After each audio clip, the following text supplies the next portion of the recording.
औज़ुबिल्लाहिमिनश्शैतानिर्रजीम बिस्मिल्लाहिर्रहमानिर्रहीम। स्टूडेंट्स अस्सलाम वालेकुम। अच्छा, अब मुझे ये बता दें, आप लोगों को मेरी आवाज़ ठीक आ रही है? उसमें तो नहीं कोई मसला? जी सर, ठीक आ रही है। अच्छा, चलो।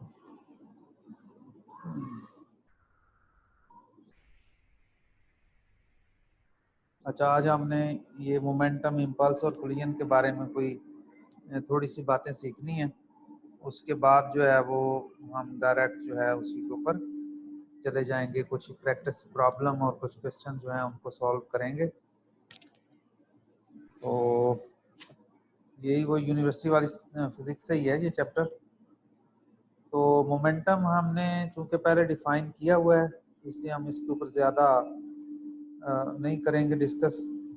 सिंपली हमें पता है कि P is equal to mv ये मोमेंटम होता है, ठीक है। और न्यूटन सेकंड लॉ को मोमेंटम के साथ असल में रिलेट करना है इम्पल्स के थ्रू। तो न्यूटन सेकंड लॉ जो है वो ये होता है, ये दोनों हमें ऑलरेडी पता है। अब Newton second law in terms of momentum ये भी आप जानते हैं।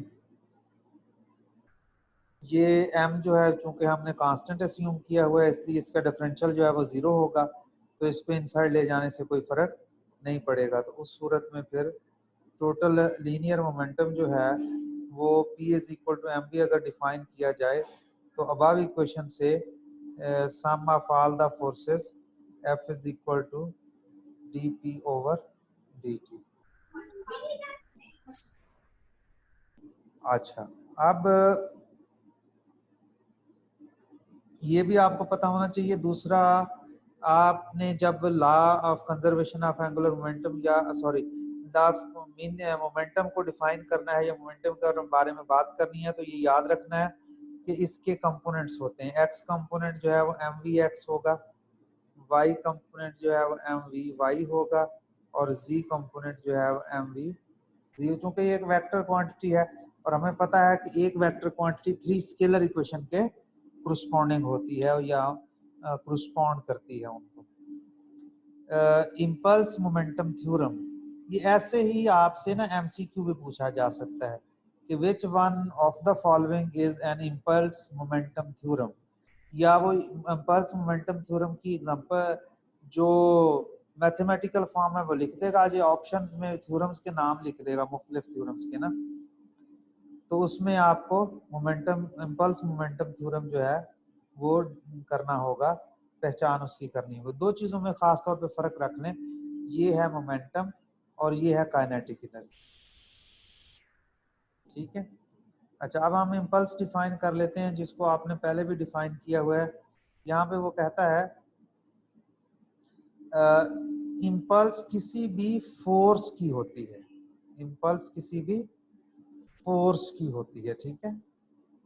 और अगर कोई constant net external force, constant net external force जब कभी भी इस तरीके से लिखा होगा तो इसका मतलब है कि नेट फोर्स है, यानी सम ऑफ ऑल द फोर्सेस है। और हमें पता है कि vector sum of all the forces resultant force होता है। तो इसलिए कांस्टेंट नेट एक्सटर्नल फोर्स जो है जो किसी भी बॉडी के ऊपर, किसी भी पार्टिकल के ऊपर डेल्टा टी टाइम के लिए एक्ट करे, तो उसका इम्पल्स जो है उसको हम जे से डिनोट करेंगे इस किताब में। और J is equal to net force multiplied by the time interval, तो sigma F into delta T. ये ध्यान रखना है, ये डेल्टा टी अलहदा है, ये हर फोर्स के साथ नहीं है। अच्छा, बस वो ये दोबारा से वही इक्वेशन जो है वो जे वाली लिखी हुई है, नेट फोर्स इसके ऊपर एक्ट करता है।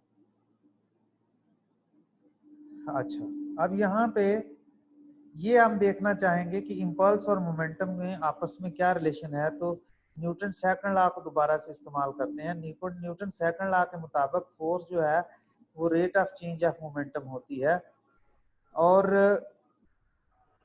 ये जो rate of change of momentum है ये बराबर होता है total change in momentum during the time interval delta T divided by the interval. तो फिर ये हो गया ये वाला पार्ट, और यहां पर अब हमने खुद डिफाइन किया है, ये देखें गौर करें जरा, dp over dt is equal to the total change in momentum p2 minus p1 during the interval। ठीक है, इसलिए यहाँ पर p2 minus p1 over t लिख दिया। तो यहाँ से इस फैक्टर को इधर ले आए तो ये अब पल्स हो गई, और इधर है p2 minus p1। ठीक है, this is what is called impulse momentum theorem। The impulse of this theorem states that the impulse of the net external force on a particle during the time interval equal to the change in momentum of the particle during that interval। ठीक है, इसको अब याद रखना आप। अच्छा, अब impulse calculate करने का ग्राफिकल मेथड के बारे में अंडरस्टैंडिंग करनी है। वो करने के लिए हम अगेन न्यूटन सेकंड लॉ को कंसीडर करते हैं। न्यूटन सेकंड लॉ जो है वो ये है, sum over F is equal to D P over D T. दोनों तरफ हम time interval t1 to t2 integrate कर देते हैं। ठीक है, अब ये इससे कैंसल आउट हो जाएगा, तो बाकी dp बच गया। तो फिर जो at time t is equal to 1 जो है वो मोमेंटम क्या होगा, p1। At time t is equal to 2 momentum क्या होगा, p2। इसलिए जब वेरिएबल मोमेंटम p2 मोमेंटम रह गया तो फिर लिमिट्स भी मोमेंटम की होगी, और ये है p2 माइनस p1। अच्छा, यहाँ से हमें एक इम्पॉर्टेंट फैक्टर का पता चला है कि ये जो राइट साइड के ऊपर ये वाली जो फैक्टर है ये असल में क्या है, ये जे है। अगर आपको याद हो, अभी थोड़ी देर पहले डिफाइन किया था। और इस तरफ जो है time integral of net force over the time है with the time variable, time integral of the net force है। अब time integral of the net force क्या होगा कि आपने जो नेट एक्सटर्नल फोर्स जो है अगर तो वो कांस्टेंट है तो उस सूरत में इक्वेशन 8.7 या रिड्यूस हो जाएगी 8.5 में, 8.5 ये। लेकिन अगर कांस्टेंट नहीं है तो फिर होगी फिर भी इम्पल्स के बराबर, लेकिन हम उसको कैलकुलेट कर सकते हैं। तो ये सूरत हाल देखना चाहेंगे कि क्या है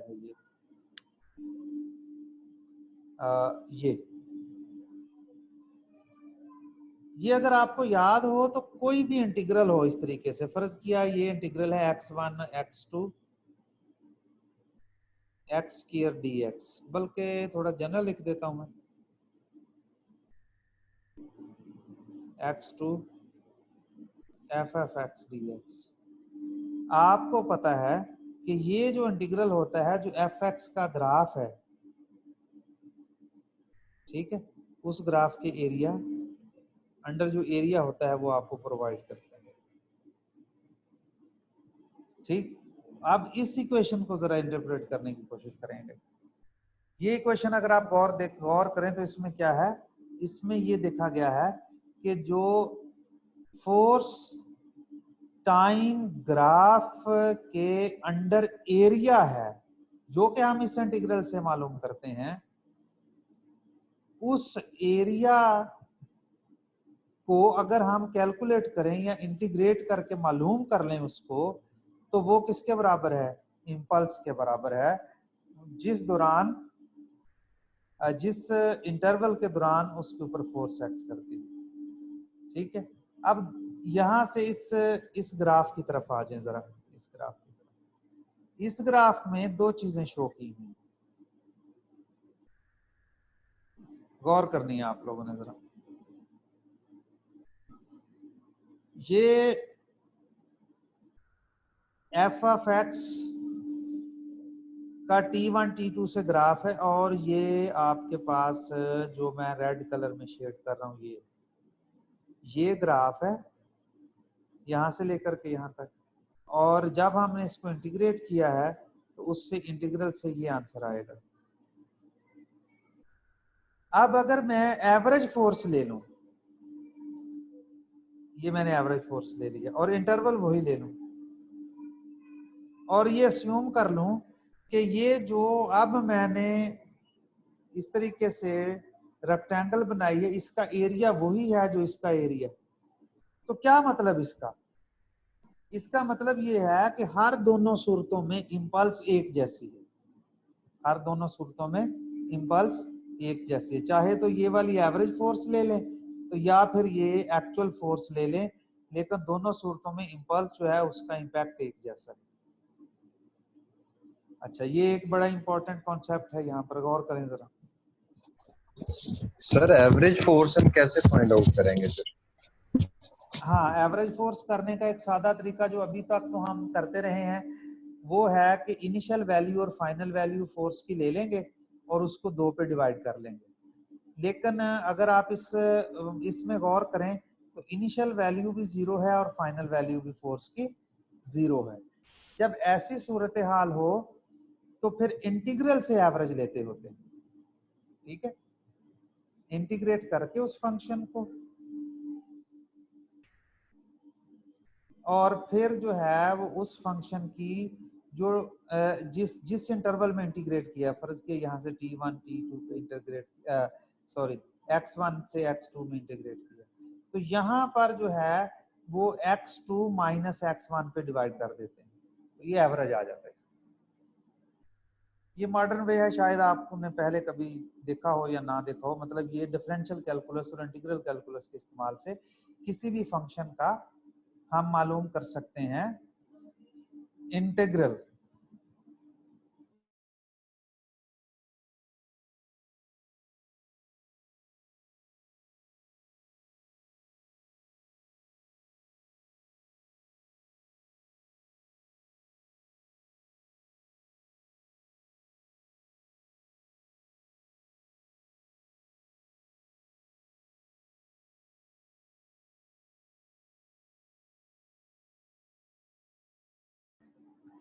अच्छा, अब जो ना इम्पोर्टेंट, ये बात ठीक है सब स्टूडेंट्स के लिए क्लियर है ये बात, या कोई अभी डाउटफुल है तो कर लेते हैं उसको, बात कर लेते हैं।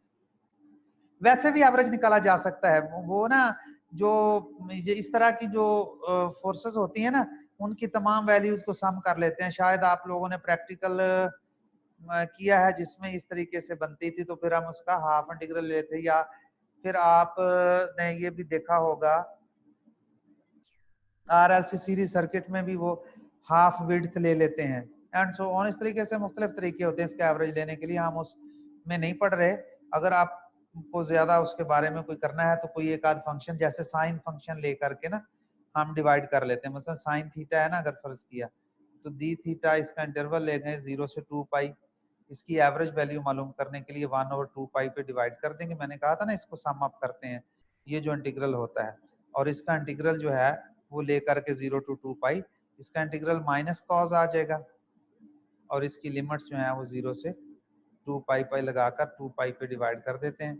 अगर इसका टाइम एवरेज लेना है तो फिर टाइम इंटरवल के ऊपर, जितने टाइम इंटरवल के लिए पर हमने सपोज करो हम इसकी वैल्यू जो है वो 0 से t/2 तक देखना चाहते हैं या 0 से t तक देखना चाहते हैं, तो डिपेंड करता है कि किस तरीके से हम एवरेज लेना चाह रहे हैं उसका।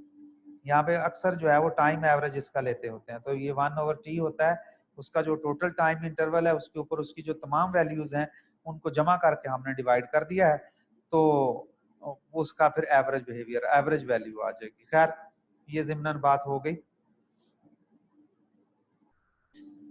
इसमें जो लास्ट में मैं इंपॉर्टेंट, आप लोग ना कर नहीं रहे, बात नहीं कर रहे, बाकी स्टूडेंट्स सबको समझ आ रही है या ऐसे बात सुनते जा रहे हैं? क्यों उस्मान? जी सर आ रही है समझ। अच्छा, अब ना ये देखो, ये एक और इम्पॉर्टेंट चीज है, ये भी इंटरेस्टिंग है। शायद इसका आइडिया पहले इस तरीके से ना हुआ हो, क्योंकि हम मतलब इस तरह से चीजों को नहीं पढ़ते रहे। ये देखें, एक और भी इससे हम एक रिजल्ट निकालेंगे, वो भी इंटरेस्टिंग होगा। देखें, ये स्मॉल टाइम इंटरवल है, लार्ज फोर्स है ऐसे, और ये लार्ज टाइम इंटरवल है, स्मॉल फोर्स है, यानी मैक्सिमम फोर्स भी स्मॉल है। दोनों का एरिया एक जैसा है, तो इसका क्या मतलब हुआ? इंपल्स एक जैसी है, दोनों की इंपल्स एक जैसी हो। ठीक है, ये याद रहेगी बात अब आपको? जी सर। हाँ, ये फैक्ट भी है कि अगर आप ये चाहते हैं कि स्मॉल फोर्स का आपने सामना करना है, तो आपको फिर टाइम इंटरवल क्या करना पड़ेगा? बढ़ाना पड़ेगा। इसीलिए आपने देखा होगा, कभी हेलमेट क्यों इस्तेमाल करते हैं आप लोग? हेलमेट सर इसलिए इस्तेमाल करते हैं कि जो मतलब ये हेड सेफ्टी के लिए बेसिकली इसका होता है कि हमारे जो भी चीज हमारे सर से आगे टकराएगी वो डायरेक्ट नहीं टकराए। उसके अंदर मतलब कुछ हार्ड मटेरियल होता है, कुछ सॉफ्ट होता है। इस वजह से कोई और स्टूडेंट बताना चाहे इसके बारे में? इम्पैक्ट टाइम बढ़ाने के लिए सर इस्तेमाल करते हैं। अच्छा, हेलो, इम्पैक्ट टाइम बढ़ाने के लिए हेलमेट में क्या चीज लगी हुई होती है? कैसे इम्पैक्ट टाइम बढ़ाता है? कोई थोड़ा सा वजाहत कर दे ताकि बाकी स्टूडेंट्स को समझ आ जाए। ठीक है, आपका आंसर ठीक है। ये नहीं पता सर उसके अंदर फोम होता है, यानी उसमें जो फोर्स है वो इक्वली डिवाइड होती है हर तरफ जो है ना। नहीं, ये उसकी बुनियादी तौर पे वजह नहीं है इक्वल डिवाइड होने की। मैं आपको और बताता हूँ। अभी मैं जरा हाजरा से पूछता हूँ। हाजरा बेटी बताएगी क्या इसमें क्या मसला है, क्या है? सर होता ये है कि जब कोई भी मतलब एक्सीडेंट अकर होता है, ठीक है, तो उसमें जो हमारे पास कलेयन है, मतलब इम्पैक्ट ऑफ एनर्जी जो है वो कम हो जाती है, और हमारे जो हेड है उसको इंजरी कम से कम होती है। अच्छा, चलो। इसलिए हमारे पास जो फोर्स है वो उसका जो इम्पैक्ट है वो कम हो जाता है। अच्छा, तैयबा बताएगी। तैयबा, आज तेरा इम्तहान है, पता चल जाता है तू क्या पढ़ी हुई है। सर इसमें जी जी जी, आवाज आपकी ना सर सही। इसमें हाँ हाँ। सर इसमें ये होता है कि जो हमारे पास इम्पल्स है वो प्रोडक्ट है फोर्स और इसका टाइम का। हेलमेट है जो है, जब हम पहनते हैं तो टाइम ज्यादा इसमें आ जाता है, टाइम लैप्स, यानी कि टाइम ज्यादा आ जाता है, जिसकी वजह से इम्पल्स जो है वो कम हो जाती है, यानी कि उतनी फोर्स नहीं लगती जितनी सर को लगेगी विदाउट हेलमेट। और कोई इसके ऊपर कमेंट करना चाहे? जफर अली, आप बताओ।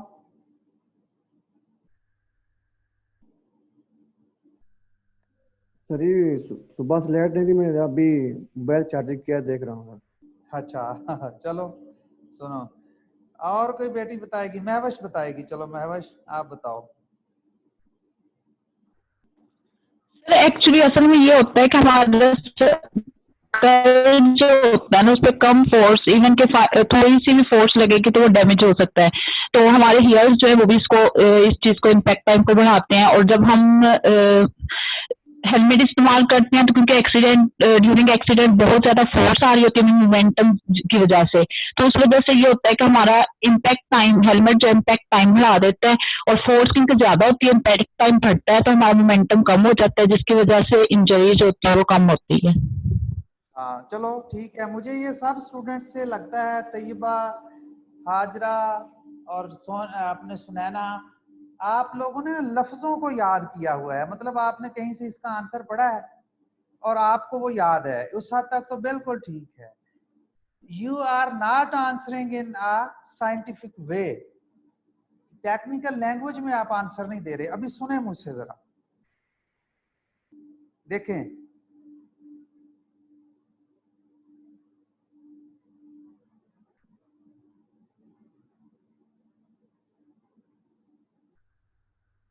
अगर मैं इस डेल्टा टी टाइम को बढ़ा दूं तो फोर्स कम हो जाएगी। ठीक है। मोमेंटम चेंज तो वही रहना है, जब आपका सर हिट करता है, कोई चीज हिट होती है किसी चीज से, तो मोमेंटम टाइम तो वही रहना है, मोमेंटम का चेंज तो वही रहना है। आपका जो हेलमेट है वो सिर्फ इस टाइम को इंक्रीज करता है, इस टाइम को इंक्रीज करता है। इस टाइम को इंक्रीज करने की वजह से, जिसको आप इंपैक्ट टाइम कह रहे हैं, उस टाइम को इंक्रीज करने की वजह से, एक सादा सी एग्जांपल आपकी किताब में, एफएससी की किताब में शायद आपने गौर किया हो या ना किया हो, एक सादा सी एग्जांपल उसने दी हुई है, बड़ी खूबसूरत एग्जांपल है।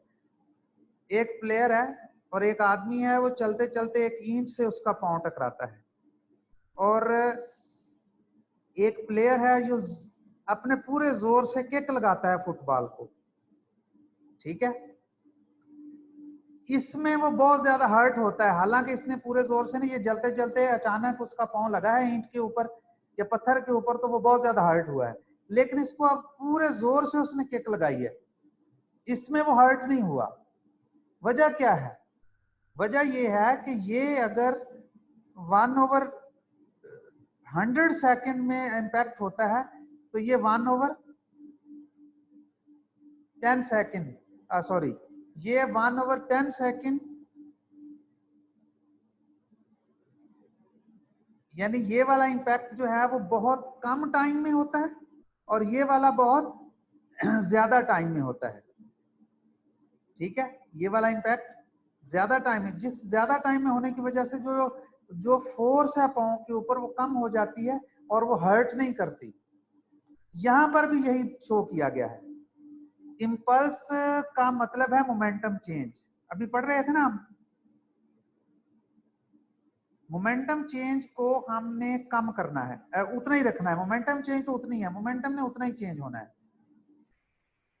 लेकिन अगर हम कोलिजन टाइम बढ़ा दें, जैसा कि ये बढ़ाया हुआ है, तो फोर्स कितनी हो गई है? कम हो गई। देखो ये कितनी कम हो गई है फोर्स। इस तरीके से असल में इसमें टाइम जो है उसको कम करना है आपने। तो आपका जो हेलमेट है वो लोहे का बना दें, जिस चीज का मर्जी बना दें, अगर उसके अंदर लगा हुआ पैड अच्छा नहीं है तो आपको वो हर्ट करेगा, आपको उस हेलमेट के पहनने का कोई फायदा नहीं है। ऊपर से आप बेशक उसके ऊपर 5 किलो की मोटी लोहे की तय चढ़ा लें, उससे कोई फर्क नहीं पड़ेगा, आपके सर को उतनी ही चोट लगेगी। लेकिन अगर उसके अंदर जो पैड लगा हुआ है वो पैड अच्छा है, तो वो पैड जो है वो टाइम बढ़ाएगा। आपके सर के ऊपर बाल क्यों हैं?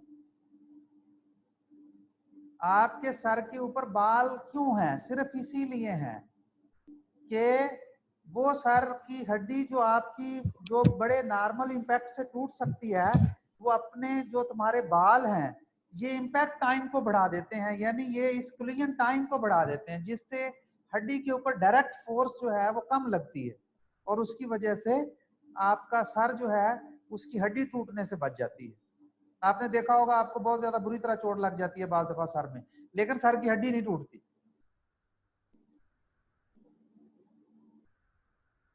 खैर इसमें ये जवाब देना है। अच्छा, आपके एफएससी में एक क्वेश्चन था कि रबड़ बुलेट से आप गिरा सकते हो बियर को या स्टील बुलेट से, तो क्या आंसर है उसका ठीक? सर रबड़ से। हाँ, रबड़ से क्यों गिरा सकते हैं, उसकी क्या वजह है? सर कोलिजन टाइम ही स्मॉल है उसमें। कोलिजन टाइम उसमें स्टील से सर टूट जाएगी। स्मॉल है। वेरी गुड जी सर। कोलिजन टाइम स्मॉल होने की वजह से असल में ये है कि फर्ज किया ये बियर की बॉडी है, आपकी जो रबर बुलेट है वो बियर की बॉडी के अंदर धनस तो सकती है, लेकिन उसके अंदर जो है ना वो सरायत नहीं कर सकती। तो उसको चलो फर्ज किया यहां तक रुकना है, ठीक है। लेकिन अगर आप स्टील बुलेट यूज करते हैं वो तो गुजर जाएगा।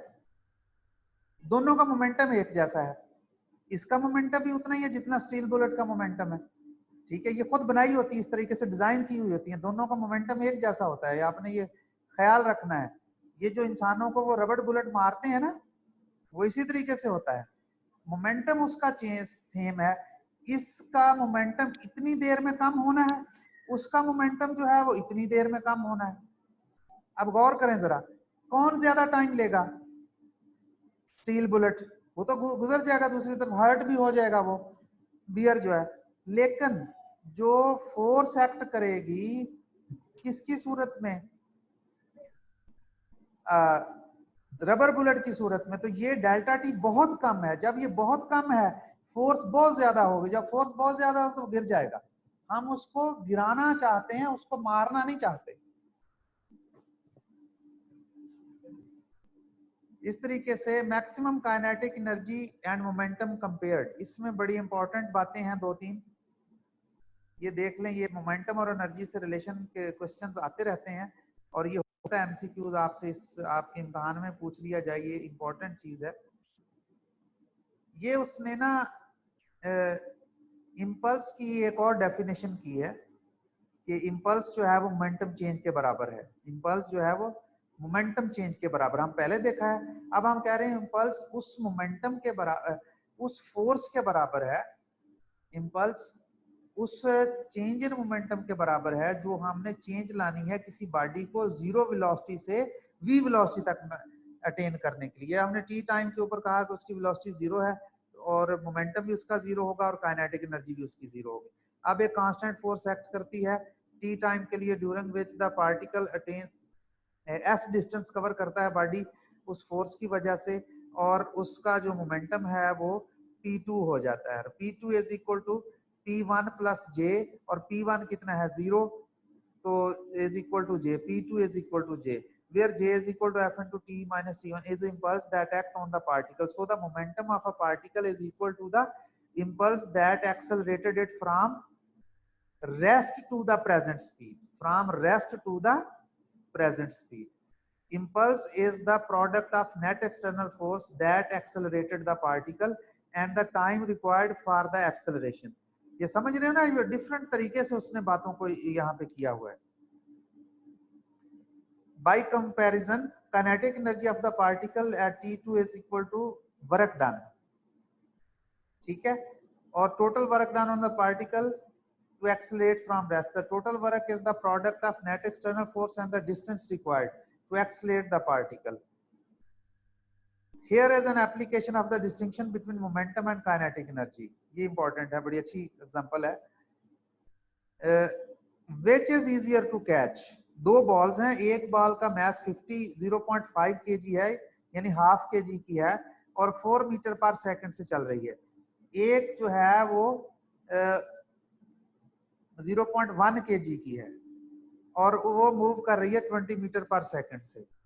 तो आपका क्या ख्याल है, कौन सी बॉल को रोकना आसान होगा?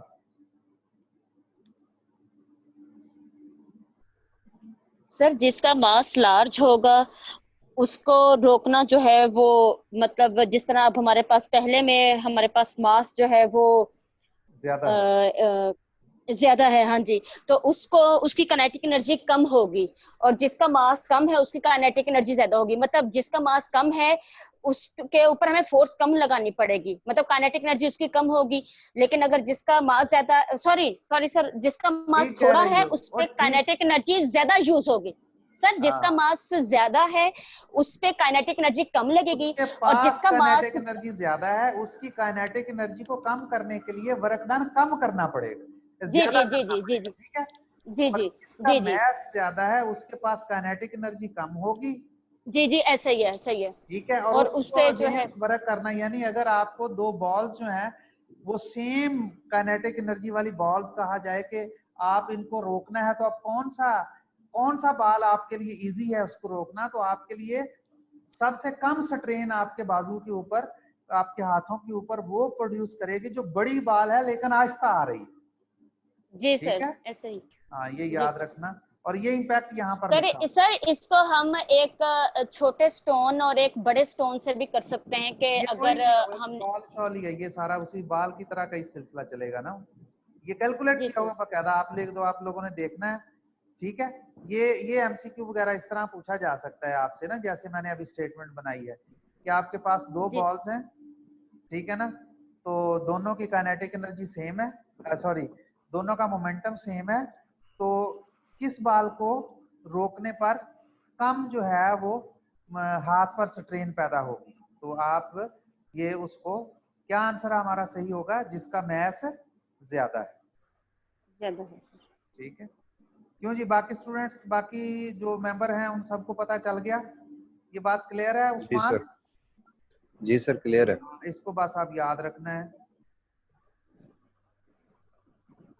कंजर्वेशन ऑफ मोमेंटम है, हम इसको बिल्कुल सादा तरीके से पढ़ेंगे क्योंकि हमें कंजर्वेशन ऑफ मोमेंटम जो है, लीनियर मोमेंटम, वो बिल्कुल सादा तरीके से हमने पढ़ना है। मसलन फर्ज किया rate of change of momentum is equal to क्या होता है, एक्सटर्नल फोर्स।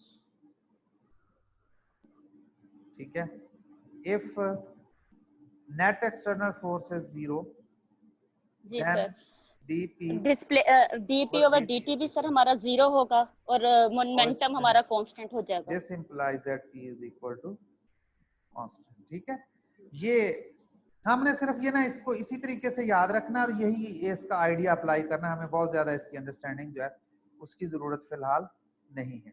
लेकिन सिर्फ ये बात आपने याद रखनी है कि momentum, law of conservation of momentum बड़ा सिग्निफिकेंट है। इसमें इस सेंटेंस को आपने लाजमी तौर पे पढ़ना है।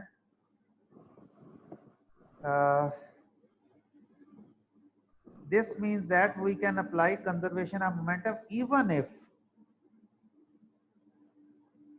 we know very little about the internal forces.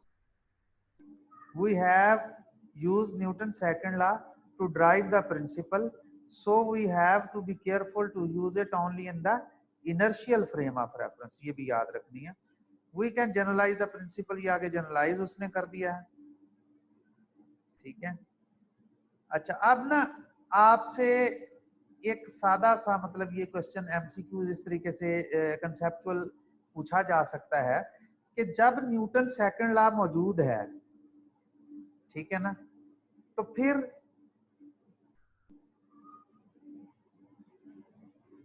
हमें क्या जरूरत है कंजर्वेशन लॉज को यूज करने की। तो ये याद रखें, बिल्कुल सादा सिचुएशन के लिए इस डिफरेंशियल इक्वेशन को सॉल्व किया जा सकता है। सिचुएशन थोड़ी सी कॉम्प्लिकेटेड हो जाए तो इस डिफरेंशियल इक्वेशन को सॉल्व नहीं किया जा सकता। इवन बाज दफा हमें तमाम फोर्सेस का पता भी नहीं होता कि वो कौन कौन सी बॉडीज के ऊपर एक्ट कर रही हैं, लेकिन फिर भी उन तमाम फोर्सेस के पता ना होने के बावजूद भी हम उस सिस्टम के बारे में बहुत ज्यादा इंफॉर्मेशन हासिल कर सकते हैं। क्या चीज यूज करके, कंजर्वेशन लॉज को यूज करके। इस तरह की अगर आपके साथ बहस होती है तो इसका भी ध्यान रखना है, इसके बारे में भी आपने बात करनी है। ठीक है, ये उसकी सिग्निफिकेंस है, इंपॉर्टेंस है। आपसे कोई पूछ लेता है या आपसे सेंटेंस बना के पूछ लिया जाता है कि उसमें इंपॉर्टेंस में कुछ चीज, it is more general than the principle of conservation of total mechanical energy. For example, total mechanical energy is conserved only when the internal forces are conservative. ये फैक्ट याद रखना है एमसीक्यू के लिए।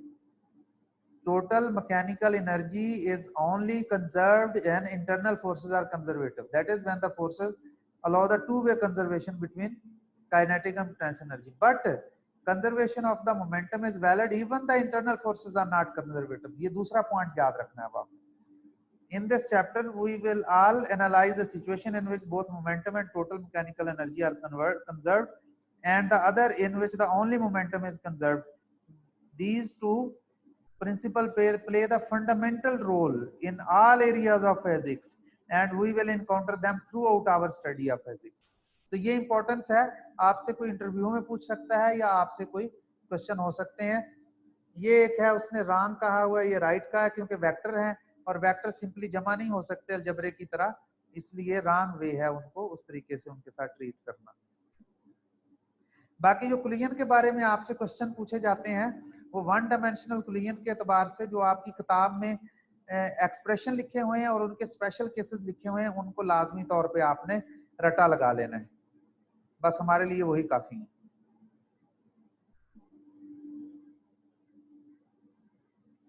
अच्छा, यहाँ पे ना एक उसने कंप्लीट इलास्टिक कुलियन और कंप्लीट इन इलास्टिक कुलियन के हवाला से एक छोटी सी बात की है, वो शायद आपसे कोई पूछ ले तो आपने वो बता देनी है।